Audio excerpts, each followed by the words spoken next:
காலைல எழுந்திரிச்சு பாப்பதான் போய் பார்த்தா, அப்படியே கையை இந்த கை இப்படி தொங்கப்பட்டு இப்படி மடங்கி இருந்துச்சு. கண்ணை கூட அப்படியே மூடல. அப்படியே யாரும் இல்லையா இப்ப உங்களுக்கு இது சொல்றது கூட யாரும் இல்லையா? எல்லாமே எல்லா செலவும் அண்ணன் பாத்துக்கிறேன், நல்லபடியா அம்மாவை சந்தோஷமா வழி அனுப்பிச்சு வைப்போம். எல்லாமே நீங்க வாங்கிக்கோங்க, எவ்வளவு பணமா சொல்லுங்க, நான் வந்து கொடுத்துறேம்மா. சரிப்பா.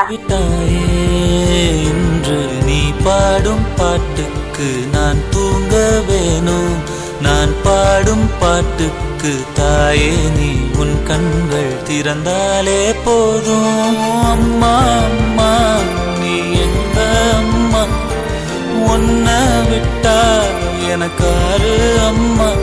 இந்த டெஸ்ட்டுக்கு 2 டெஸ்ட்டுக்கும் பேசியிருக்கு, என்ன நம்மளால செய்ய முடியுமோ அதுக்குள்ள நான் செஞ்சு முடிச்சிடறேன். நல்லா படிச்சு நீங்க நாளைக்கு எல்லாரும் முன்னாடியும் வாழ்ந்து காமிக்கணும். என்ன தேவைனாலும் எப்பனாலும் என்கிட்ட கேளுங்க.